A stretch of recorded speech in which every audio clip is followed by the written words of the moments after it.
everybody. I'm here today with Charis Stengos, who is a very good friend and also a veteran in the tech space. So, Charis here is a tech veteran, entrepreneur, and author of Leadeer. He is passionate about innovation, leadership, organizational culture, and entrepreneurship. Originally from Greece and now based in Romania, Charis has built a career at leading companies like Google and Microsoft, while also funding and exiting 2 startups, which I'm very excited to hear about. He pursued his MBA at INSEAD Business School in Barcelona, Spain, and Georgetown University School of Business in Washington, D.C. He additionally attended online and offline executive programs for managers at universities like Harvard, INSEAD, London Business School, SDA, Bocconi, and Kellogg, among others. So we have somebody very proficient here in leadership. These academic experiences shaped his perspective on leadership and global collaboration. As a side note, Charis is fluent in Greek, English, and Romanian and communicates comfortably in Spanish. So, should I say hi? Hello. Happy to have you here, Charis. Excited to chat with you. So, we're going to cover a bunch of topics today, from tech, sales, AI, to your latest book, which I'm excited to dive into and have a chat about it. But let's talk about how we first met. So, Yeah. when did I we meet? remember you want to say, it was kind of 2016. I was managing the startup ecosystem in Microsoft back at that moment. And I remember you with a very good idea for startup. And actually, you were super passionate about pitching to tech companies like us and to investors. So from there, I said, you know what? I don't know what she's doing, this girl, but in the future she will be spotted somewhere. I mean, your kind of grit, I really admired, and see you all of these years through LinkedIn, and myself also, did a couple of startups, moving from Microsoft to Google then. And having this kind of relationship through LinkedIn mostly, I got inspired by the way you write, by the way you articulate important things on leadership, on management, your journey as an entrepreneur, and because I have also a personal kind of ambition and kind of purpose to help not just talented people but also female leader, because tech industry lacks a bit of empathy, and because you guys, I mean, girls have this kind of empathy in your DNA. I would love to see more women in tech, and not just to hit KPIs of diversity, but mostly because it's really needed. More women in tech, more women in government, more women in leader position. Appreciate you saying that. I remember when we met, I was very, very shy. So the fact that we get to sit down and have this chat together is like a full circle for me. I want to start a bit with your career because you're currently working at Google. So I want to hear what excites you about working at Google, and tell me a bit about what you do right now. Yeah, actually, I am, public sector account executive, dealing with the governments. So one thing that I really love about Google and especially about public sector is that, doing digital transformation in public sector, you really change the lives of citizens. You really enhance people with, like elderly people, not to go to stay in the queue, the kind of all day. So being already in some projects, also in the past, in kind of the seat of driver, I felt this kind of digital transformation in governments, and I'm really proud of being in such a kind of segment with all its particularities, but it's super. I learn a lot and I'm getting a lot of energy. But in Google, why Google? You know, when I wanted to make this kind of change move from one company to another, I thought what actually, sparks my curiosity. What is the thing that I would like to see. So for me, the first thing is, and I think Peter Diamandis, one of the fantastic leaders, he wrote amazing books on leadership and technology. he said, you need to find your massive transformational purpose. What makes you? What is your, if you were business, what is your, vision statement? And for me, is to, with the help of technology, to help people, to make their lives better. And for this, there were, I have a kind of specific industries to get in. The one is public sector, from the part of government. So doing this for citizens, and then you need to get in politics. And I don't know one, I want to say that I'm not the right fit for politics, so not everyone can do everything. And then it was healthcare, and then technology. Why these sectors? Because I think that they move the humanity forward. And so I had to narrow down to companies, and then I said, you know what, I would like to see also companies that they heavily invest in AI sustainability. And then when I saw what is Google is doing, I said, you know what, this is a way that this is a company I see myself. The process, the recruitment process was kind of rigorous, but being already 1 year and a half, I can say totally worthwhile my time. I have amazing fun. I love what I am doing. Waking up very early, it's something that for me, being in Google is, I love what to do. It's Monday and I am full of energy. I I can see that, and the moment I met you, I knew you were a person aligned with your values. And I wanna go a bit off script if you allow me. I know you're a fan of the 5 a.m. club, but now your hour has shifted. And I feel like that's an important topic to touch on because you also worked at Google, you worked at huge corporations, but you built two startups and you also exited them. So can you walk Yeah. me a bit through that?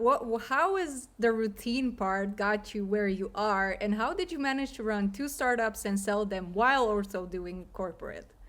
Yeah. First of all, it's a big thing. So, for me, I'm not the type that I am fully corporate. For me, I need to get energy somewhere to give it somewhere. So for me, I cannot imagine myself being 100% academic, 100% entrepreneur, which is also, it has also the disadvantages. I remember one guy in Microsoft told me, you know what, the way that you are, if you focus 100%, was, structural feedback, you will be soon in Microsoft kind of GM or global leader. But this is not me. This is not my story. This is not the way that I see myself. So for me, it's mostly, you know what, I'm doing my journey. Good, bad, it's my journey. And for this journey, I love the experience that I am getting, and this makes me a better person. I'm more, you know, uh, from my perspective, more structural, professional. And the way that I see it is okay. I am in corporate. Sometimes I love what to do, but sometimes I need something more to have more dopamine. Yeah. And for this, I said, okay, I need to start with a startup. I was with my brother. We made our first startup before actually I entered in Microsoft.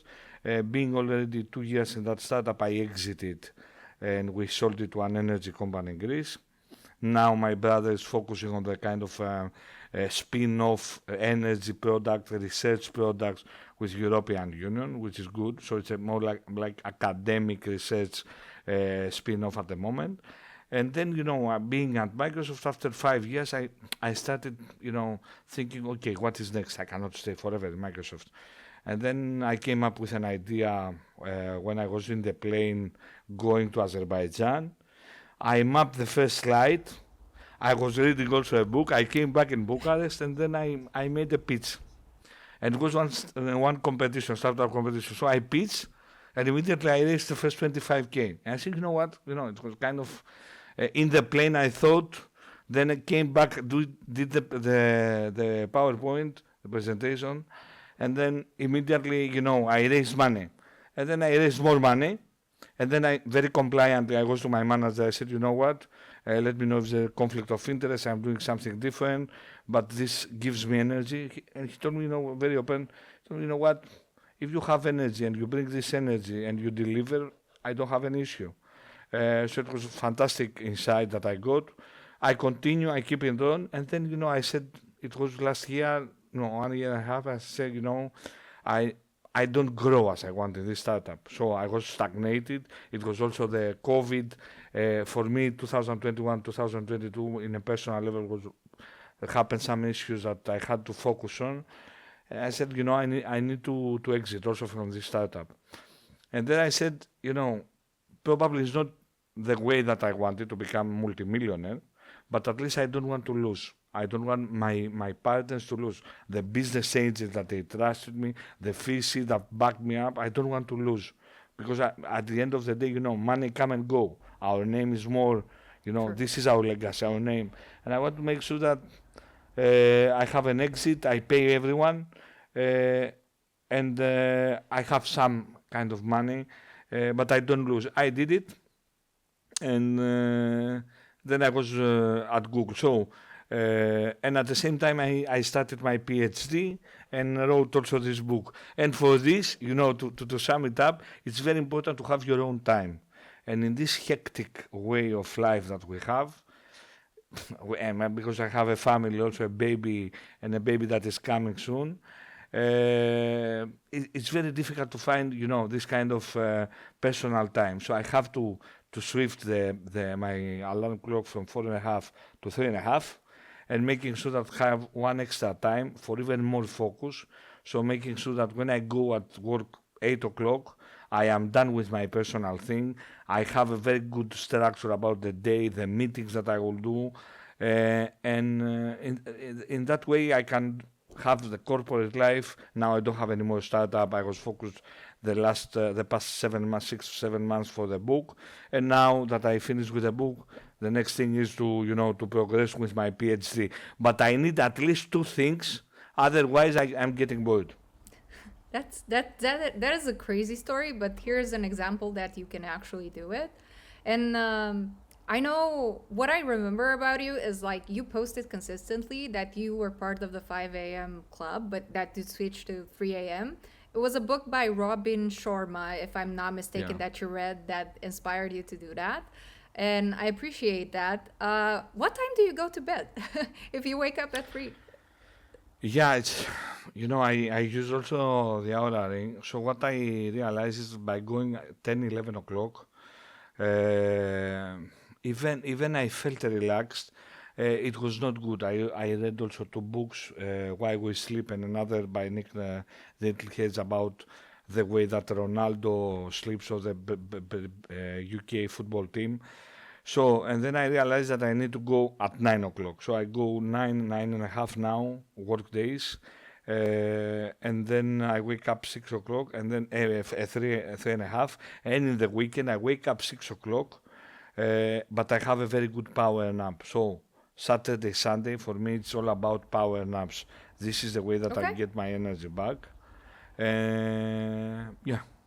But someone told me, what, we cannot wake up 3.5. And I said, because, I sleep 11 o'clock. And I said, okay, sleep 9 o'clock, wake up 3.5. And then the second day, you cannot do more at 9 o'clock. So you will go automatically to go to your bed. So the days are crazy, full of things to do. Focus on your family also, because after 6 o'clock, 7, I switch off my mobile. I am, I'm trying my daughter, because I am married with a Romanian woman. I'm trying also to speak Greek to my daughter, so she gets the Greek language. So I prefer to focus on my daughter, because as a startup, our family, our kind of children is the most important product to focus on, because it's not just we put a product for people to consume, but we put the next leaders, the next generation. So we need to focus to make sure that we put good people in the humanity. Whatever the education, whatever the career inspiration they have, is about them. But at least we need to focus to build a good character. I definitely agree. I find it very admirable, and I can see where you get your energy from. It's important to have like a good support system, which I see it's your family and also your passions. The fact that you protect your own time, I can agree with that. I used to be, as a startup founder, you have to put out a lot of fires. But then I started waking up earlier and trying to think about the problems that I want to solve. And I started loving again what I was doing. So that is a very crucial thing. No, Now, you need to have personal time because otherwise you don't have clarity, and I you need agree. clarity. I absolutely agree with that. By the So, way, a very good book on this is Stillness is the Key yes, by Ryan Holiday, a fantastic modern stoic. So I recommend this book to your audience. Very good book. I will add in the description. I will add all the resources, including your book as well. I want to go back a bit with the on the technology. So right now everybody is discussing AI. AI is the next thing. So it is the thing actually. How do you think the sales role has evolved over the past years with the rise of AI? What do you think about it? How do you see it, especially since, we're talking about future generations? How do you see it changing the role? Yeah, I remember I was also, when I did my second startup, I was also actually uh, guest lecturer in Athens University of Economics and Business, where I did my bachelor and my master. And there, I had this kind of question by a student. So he told me, you know what? Is it worthwhile to study? I mean, are gonna machines take our jobs in the future? My answer hasn't switched from that moment. It's almost the same. But writing also this book, I reflected, I researched, and I'm even more sure. Even more sure. You cannot be sure for in this life, but sales people and people that they have to do with the customers. They have this kind of direct relations with customers are one of the roles that will not machines will not replace, but you need to be top-notch seller. Meaning, the customer will always want to call someone. They Agree. cannot speak with the bots all I the agree. time. They need this kind of person to making sure that they will take the problem and they make everything possible to resolve the problem. Second, the more you understand the customer in an empathetic but genuine way, so not like about, okay, I heard your consideration, let me do this. So it needs to go, reflect, understand the emotion, understand the rationale, not speak a lot, not because sometimes even both. So you say something, and before you write the prompt, you start having, the response, and you have a bit of response, and then you need to tailor the prompt and say, no, no, make it in one paragraph. So no, I think having empathy, spending time with the customer. There are cultures like Japan, other cultures that you need to go out with the customer. You want to go even to drink with the customer. So I think the way that you spend time with the customer, the time that customer speaks and you listen genuinely, you don't jump in conclusions and in the traditional way selling products like that he doesn't want to listen. This kind of interaction, and then when shit happens, because at the end of the day I'm Greek, we have drama. US people, they say about shit happens. So in this kind of situation, in the incidents, is someone to pick up the phone and speak? Yes. And for this kind of accountability, I do not believe that machines will replace salespeople. What they can do, salespeople, is to automate tasks. So calendar, making a letter very quickly, and go to speak with the customers, and sometimes even to speak with the partners. So making sure that they understand very well the environment, they will understand the stakeholder, because probably sometimes what I have met is the CFO doesn't collaborate well with the CEO, or the project manager and the IT are not aligned. So your role as a salesperson is to make them, being with your questions in an alignment.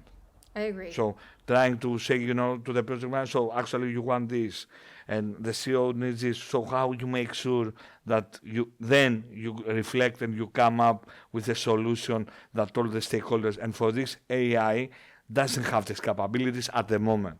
I agree. Again, I wrote in the book about a fantastic leader that I met, Ioana. Again, I'm trying to put more women in the book because we need more women in the tech industry, and I have worked with fantastic, phenomenal female leaders that I learn a lot. So this specific tech veteran, I put an example, a case study, why with her empathetic tone, the discipline, the resilience, and the ethos, because sometimes, the algorithms, they don't have, the moral values that Aristotle used to say. So True. we need to have this kind of integrity in the machines. So all of these things collectively cannot be, cannot be kind of machines cannot have them all. So I agree. instead, a salesperson experience can be somehow confident that her job will not be replaced soon. It will automate it. It will be augmented, but not be replaced. Okay, I do agree with that. I feel like there's a lot, I feel like AI has a lot of potential, but at the same time, it cannot replace that human connection. And I fear that a lot of people lean too much into it. And as the pandemic showed us, people like in person. Like, even for us, when we do deals, it's important to meet the person, to see you face to face, to see that you exist, you're human, you're there to help them. So, one last thing, and then we can jump into your book. Would you say that somebody who's looking to start into a career, let's say they want to get into sales and they want to end up working at Google just like you, what would be like a couple of things you would recommend to pay attention? And you said being present, develop empathy. What are some things you would consider recommending somebody that wants to jumpstart on this? Listen, I think it is also very good this because we can enter in the book very smoothly. So it's not about sales. I would like to speak generally speaking and the idea of the book. So when I wrote this book, the first part is kind of personal excellence and then organizational excellence. So the first part was how we make sure that whatever you follow in your life, even to become an educator, a nurse, things like, professions with high value for the communities, you need to have 4 skills. And I researched a lot. I was to 21 skills. But then, after a lot of meticulous research and personal experience, I said, you know what? There are 4 skills that can make a person to become a good member in the community in a sustainable planet. First of all, is discipline. So if you wake up, if you make sure that you take care of your, let's say, educator, of your students, you listen your school, you make sure that you put the limits on the students, you are very disciplined. Then empathy. When you see a student that he's not, for example, at the best day of his life, or he went through a difficult family situation, divorce. So making sure that you lean in, you understand. So empathy is another important thing. You see many people, even it was a rainy day in Bucharest, and I saw one guy that was running. I was in the opposite direction, and he was running, and she was one elderly woman, and as he was passing, all the water came to her. I mean, you need to be like a deer, like a deer. You know how a deer is in the forest? She looks like she understands the environment. She's making sure that, she has a presence, but she does not annoy other animals. Okay. And then ethos, that you have this kind of moral integrity. You will not steal. You will see a wallet, you will go and you say, you know what? I need to go to this wallet to the police because probably a person lost it. He cannot pay the NL, the utilities. Let's make sure that I am a good person. And then resilience. So, for me, even my wife didn't accept me from the one. I don't want to speak about my startup experience that I had thousands of rejections, not thousands, but a decade of rejections. But even my wife, she didn't like me in the first time. So I need to insist it. So rejection is a part of the game, and you need to make sure that you learn, reflect, take the pain, and then you come up stronger. So these are the four skills, if I can say, that any seller, any person that he wants to succeed in what they do without being important, the educational background is super important. Then when you want to get in a company, because you asked me about Google, you need to be, a lifelong learner. I invest a lot of my money and time to buy books. So if you check now, my room is full of books. I cannot even walk. So we need to find a solution on how we can optimize the space. So books, learning, opportunities, making sure that you read a lot of podcasts like this. This kind of lifelong learner, because sometimes you finalize the university, you say now top, I am top, creme de la creme. So I finish INSEAD or I finish even Harvard, and I will not read again because 4 years of my life was full of study, 2 years. So if you say I will stop learn, immediately you start become replaceable. I agree. Okay. And then energy and ability. So for example, for me, when I see people, even the big corporations, that they go, good morning, let's discuss. So we need a bit of more passion, more energy, and ability to deliver. They say sometimes, people that they speak a lot, they cannot deliver. Or we have this kind of stereotypes. I don't agree. The ability of delivery, you will see it. You will see how even specific period of times you don't have the ability to deliver because there are microeconomic situations, a crisis, whatever, how you contribute to your team's success. So making sure that you are able to contribute somehow for others to succeed. Yes. So this kind of skills are important. And I think we have an amazing time with the technology that we have, that we can, automate, delegate some tasks to the technology, to the bots, to the virtual assistants, and focus on the very important things. Because, the kind of the currency that's more important, not the money, is the time. So making sure that we leverage each and every second to the right channel. That's true. I feel like empathy is one of the things that everybody has them, but they don't really put an accent to it. They don't practice it as much.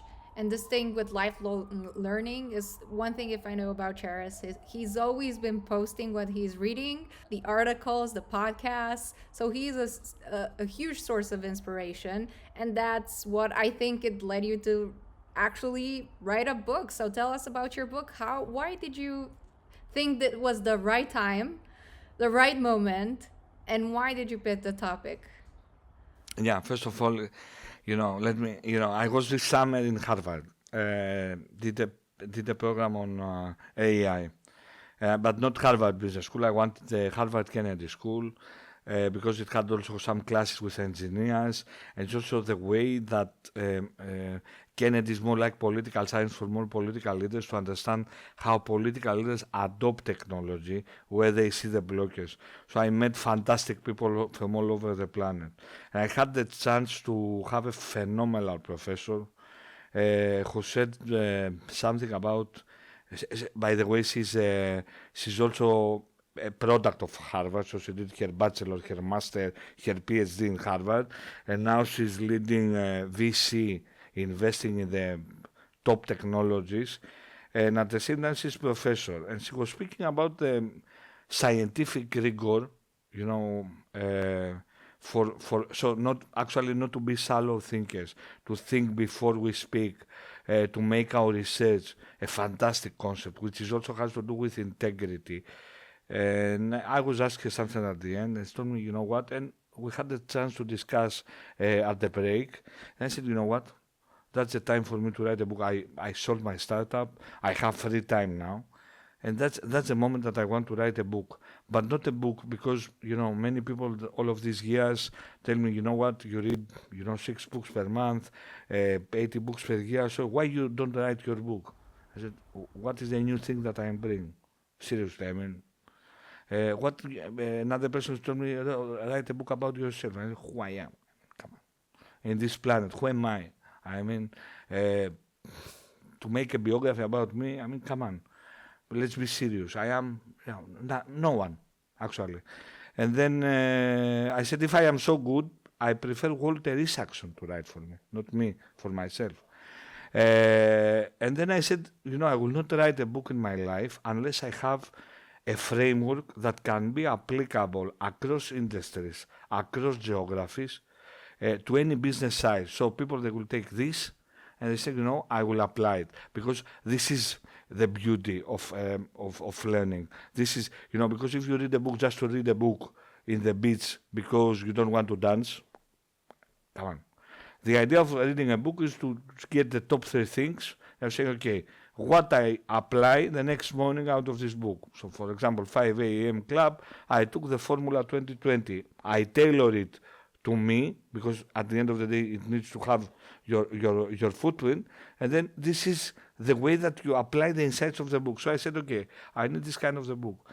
And I was thinking about organizational excellence, and I was missing the personal excellence. So, and I started writing the first 6 pages. So from July, when I came back from Harvard, to September, I wrote the first 6 pages. And then my wife told me, you know what? We're going to have a second baby. I said, oh, wow. Dude, I mean, she's going to deliver a human being from the scratch. And I mean, come on, you cannot deliver a book. I mean, you cannot write a book till the baby come, and not till the baby come. In the 6 months of the baby, so you make sure that you support your wife in the difficult months. So I said, okay, boom. And then my Spartan kind of version woke up. I said, I didn't write more, read more. So I accelerated, and I started to finish the organizational excellence, which was a model that I was thinking for a long time, because actually it was, I took a lot of notes throughout my career and I digitalized them. So I have a lot of examples that was very easy to recall, and then a lot of books, because I read and I, put the 6, 7 books that I thought that they were relevant. And then I started to think about the personal excellence that I told you. And I said 3 to 5. So I was, collaboration, whatever. I said, okay, no, 4 things. And it was like discipline, resilience, empathy, and then integrity. And then I was in my wife's place in Francia, and I was in the forest, and she had 20,000 square meters. And when I was in the forest and I had the books and everything, I was writing, and then, a deer came like this to me, looked at me, stared at me, and said, what the fuck? This is. Oh my God, that is incredible. That was a sign. Yeah, this is the inspiration. And when she left, I make, okay, I will change the integrity to have something, an acronym with E. And then I said, okay, what if, I honor my Greek roots and say ethos, which is actually what Aristotle used to say a lot. And, include all of these moral values, including integrity. And I said, this is, I started with putting the 4 elements, a lot of research backed by examples from real life. And then the second part is, what I told you, energy, ability, and learning. And then I moved to the third part where I focus in the company culture, because if you have leader but you don't leverage them or you micromanage them, at the end they will churn. So I speak a lot about workspace, culture, toxicity, if you promote the wrong people. So if I can sum up, I think that's a holistic framework for personal organizational excellence, where you can draw good conclusions and apply many things, because at the end of each chapter, I have 5 techniques, especially in the first part about the skills that you can build in, and 3 books that you can read. And something very important, these 4 skills, discipline, empathy, ethos, resilience, are not genetically passed to you by your parents. So it's not IQ. So you can work in your lifetime and you can build it by yourself. And that's the good news. That is great news. I wanted to point out a couple of things that you said that I found interesting. So one thing that our listeners could take from it is like, you read, but you take notes. And you actually digitize your notes, and then you use them in your career. Most of the time, people don't take notes or actually don't digitize them. How do you store them? I'm curious about it. How do you? No, you know, I have an application, I have the notes, but also about my meetings. This is something that I used to have. So I had a lot of hard copies. So it was one year, it was, I think it was 2018, that I said as a resolution I need to, you know, optimize my space. So I started taking pictures with this application, make them a PDF, and then transfer it to my desktop, and then I had it. So when I was reading about the book, I had the physical books, I have the notes of the books, and I have also personal experience about the meetings that I have done, the weird people that I met, the crazy examples of CEOs, the inspiration that I had from these people, some insights about dinners and drinks that I had with some C-level people. So I had them there. And I said, okay, somehow I need to put them in the book. Okay. And that brings me to the next part. What was the most difficult part about self-publishing? Because you didn't take the traditional route. So what was it? Was it writing, revising, copywriting? How was your Yeah, process for this? yeah. So I think, and here's a, it was a hassle because, you know, I didn't know how to start. So good thing that I have a fantastic person in my MBA, Annie, who wrote a book. And I see her one of the top examples in terms of empathy. I wrote also in the book about her. That I learned a lot about self-publishing. And then I had already two offers from publishers. So when I announced that I would write a book, so they came to me and said, let me help you. But, you know, I said, no, because for me, it's the first time in my life that I can be the CTO and the CEO. So CTO because writing your content like writing a code, so I have fully responsibility on the deliverable, and then CEO because I can play with it, I can price it, I can sell it, I can find the ways, I can, you know, and I wanted this kind of responsibility and at the same time liberty. So I said, let me do everything myself.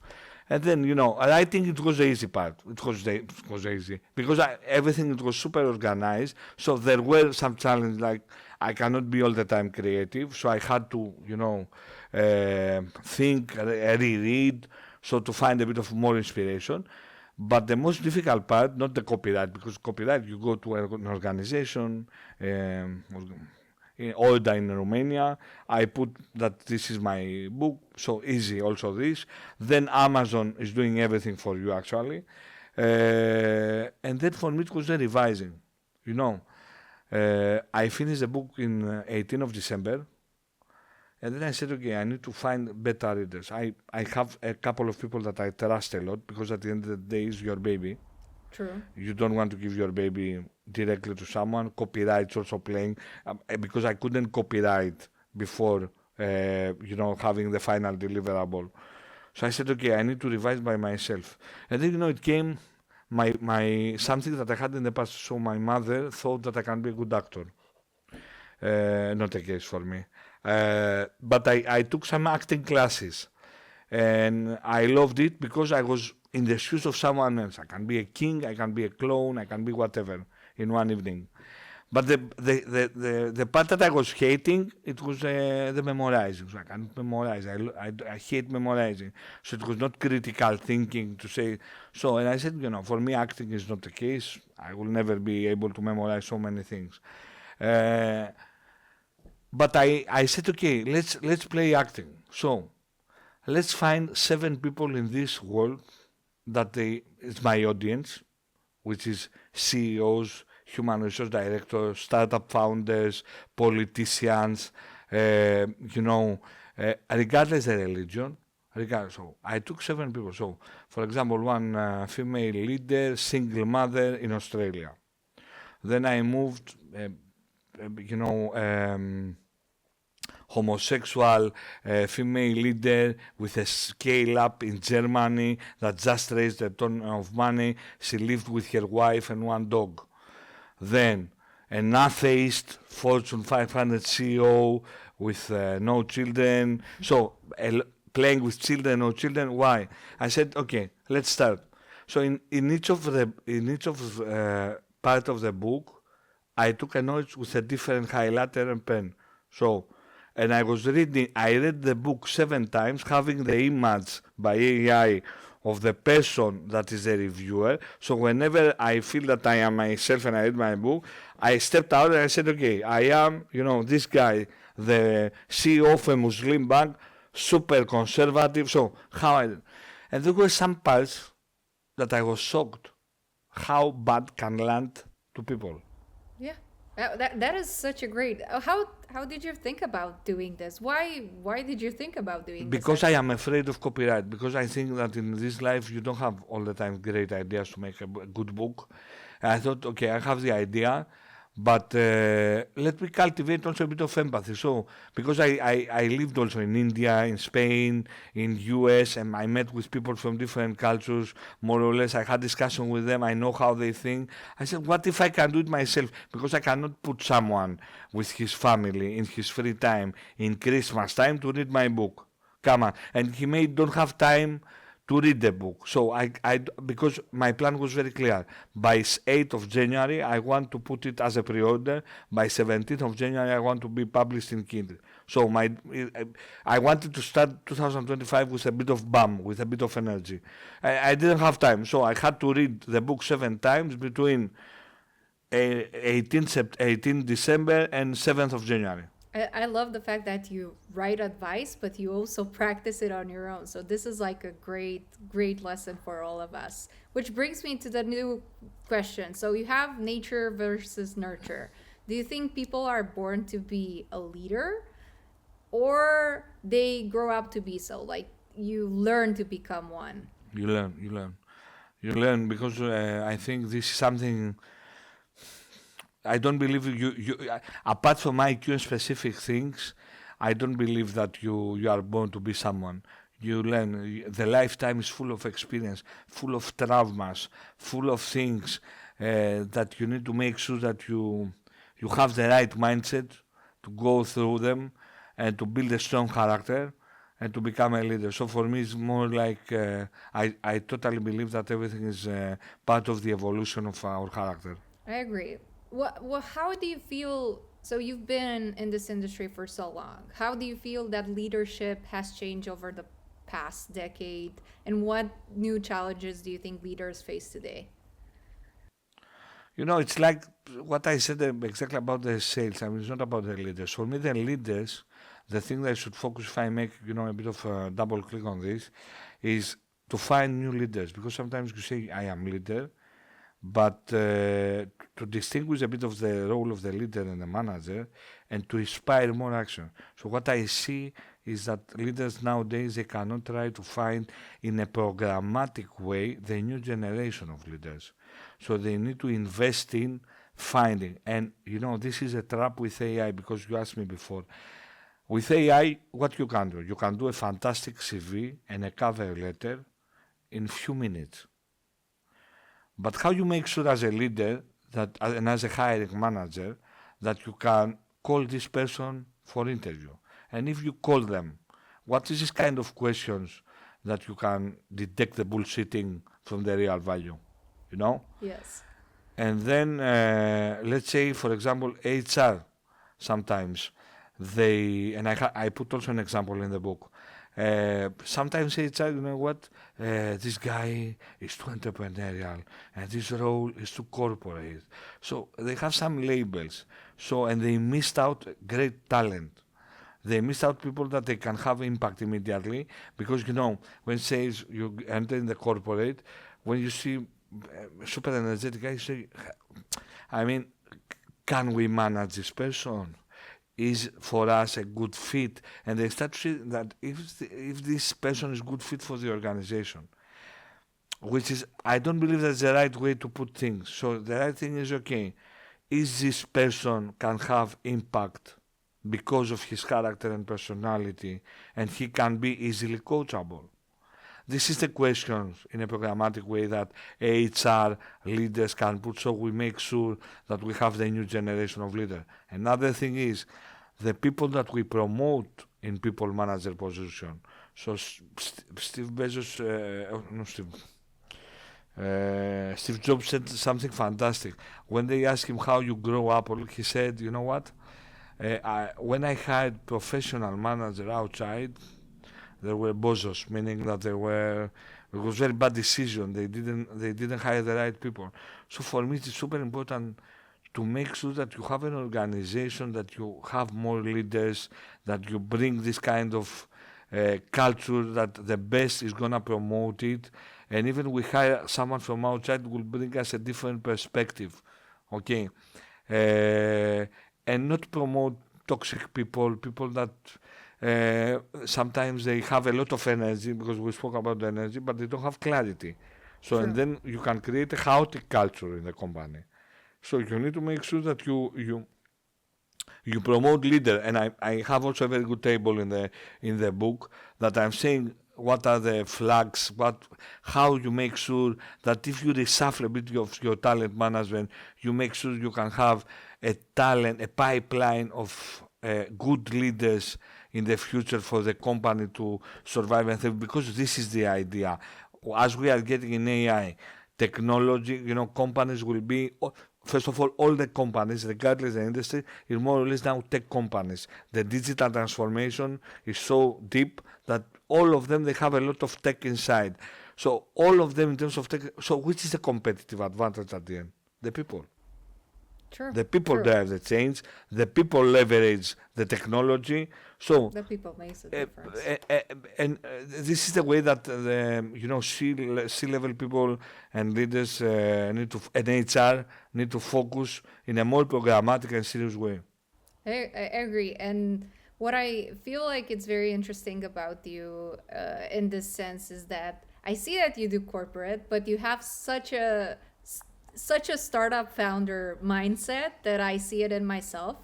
And also, I wanted to ask you, since you have been on the both sides, what are some common things between a startup founder and an author? And how has your startup experience helped you to write the book? Like you said, you were on a very tight schedule. Yeah. That's fantastic. So, yeah. Actually, as I said before, the fact that you are a CTO and a CEO, it was fascinating for me. You are actually a solo founder of your book, so you are fully responsible. Second, when I started Leader, I put one cover for I put in Imagen and Google. Use this kind of AI. I put a photo. I let the photo. And what I realized is I spoke with two, three, as I said, beta readers. I tell you know what, man, the photo is not good. I said, okay, let's publish, and then I have time. So I published the Kindle version, and then I said, okay, I reflect. I took the feedback from them. I said, why do you believe this? We don't believe with with a deer putting like this. You need to put it more black. So, and every person has opinion. But at the end of the day, there were some things that I realized they resonate. I did a lot of research on book covers and everything, and they told me, for example, which was a good feedback, that a leadership book needs to be black, white, and then I said, you know what? This is what I observed, but at the end of the day, the people that they wrote, they write actually these books, CEO Fortune 500. So it's someone CEO. I am no name, so I need to somehow to trigger the interest, but not by a gimmick. I change the leader in my by actually having a framework inside the book that I meet the description and the expectation. How a deer can be a leader. I mean, what is going on inside this book? So it's not like a gimmick, and I let it like this. I put a photo. So there is a logic behind. And then I made the cover, and I said, okay. Then sometimes you will burn out. You cannot be everything as an entrepreneur. You need to delegate things, and I'm not good, in terms of making the Kindle version to make it like in a book. So I said I need to, delegate. So I was in the Upwork. I said, okay, I want to find a guy that can make me the book in a format for book and handbook. That's I it. had a couple of interviews, no, 3 interviews, and I found one guy that I felt very connected. I asked him also about his biorhythm because he was more late night I am more early morning. So in the time that I give the feedback to write, I wake up, so we don't lose time. Proficient. So, and with this guy, we work hand in glove. Fantastic person, Serbian guy. He helped me a lot. And then the other thing is, the listening. So again, the deer, for example, because I learn a lot about deer writing this book, is listening the environment and then take action. Not to be caught by an animal, to be eaten, or how to find its food. So, and I said, okay, I listen that the people do not have Kindle in Europe. Many people, they told me that we would love to see the hard copy because, and I understand, because the smell of a book for me it's also the reason that I have a lot of books. I said, okay, I need to do it ASAP. So, and the fact that I had the format, then the research about pricing, how to place it, what is the marketing. I also sent my kind of article in the Harvard Business Review that I am waiting a response. All of these things, put my adrenaline, my dopamine. I said, okay, I think that I am whatever. And at the end of the day, it's not an art, a piece of art. It's a kind of a sprint. Yeah. Because writing a book in 6-7 months, it's like a sprint actually, because people write a book in 3-4 years. But for me, it was parallel with Google, it was parallel with my PhD, my family was growing. So, and I saw that I need to publish. I need, to put the product outside in the market. Okay. Yeah, that is a fantastic thing to do, and I feel like you approach it from a very startup perspective, and I wanted to congratulate you on that. I wanted to mention that I'm gonna leave into the description the link to Charis's book, and also to his socials if you want to follow him and see what he reads and what he is about. And also, I wanted to mention I'm somewhere mentioned around the book as well, and I'm waiting to buy my physical copy because I waited on that one. I'm one of those people that said I want the physical copy. So we're approaching fast the end of this podcast, so I'm gonna ask you 3 more rapid fire questions if that's okay with you. Since you are a voracious reader, what are your top 3 books you would recommend to someone at the beginning of the year? Because I can speak a lot about books, and I don't have the focus to deep down, but because of your podcast from 0 to 100, I recommend 3 books. First of all, you cannot go from 0 to 100 very quickly. So, From 0 to 1 by Peter Thiel, the founder of PayPal. Fantastic book of how you creating ideas, innovate, creating a competitive advantage and secure it so you can make a monopoly, as he clarifies there. The second book is by the founder of LinkedIn, Reid Hoffman, Blitzscaling, which is about how you scale aggressively into markets, which is actually a fantastic book on how you can scale your business. And the third book is Execution, Getting Things Done. Because, without innovation, you don't have a competitive advantage. Without speed, you cannot compete with you cannot compete, and you cannot dominate your market. And without execution, ideas will remain ideas. So you need a robust execution, making sure that you're getting things done and you dominate your market. This is also part of my of my book. So these 3 books for me are super relevant to the audience of your podcast, and they will love it. I agree. I love them. So we'll include them in the description. How do you define success? What is success to you? How you make the other people's life better. I agree. I agree. That's the legacy. And last question. Fill in the following sentence. To grow from 0 to 100, you need...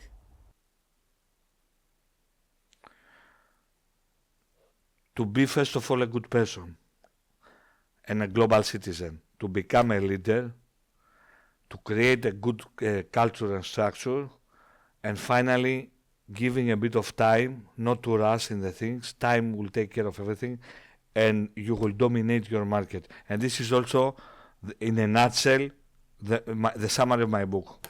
I love it. I love it. Thank you so much. And I'm looking forward to read the book and looking forward to do another podcast when you're gonna show us And another book.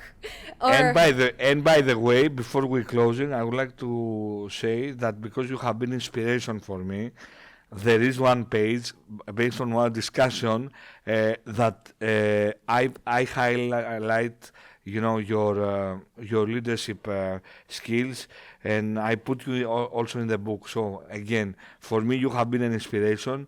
I'm very proud of you and what you have achieved.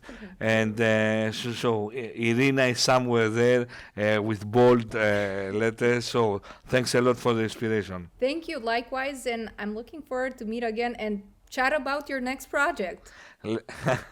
Let's see. Thanks a lot. Thank you.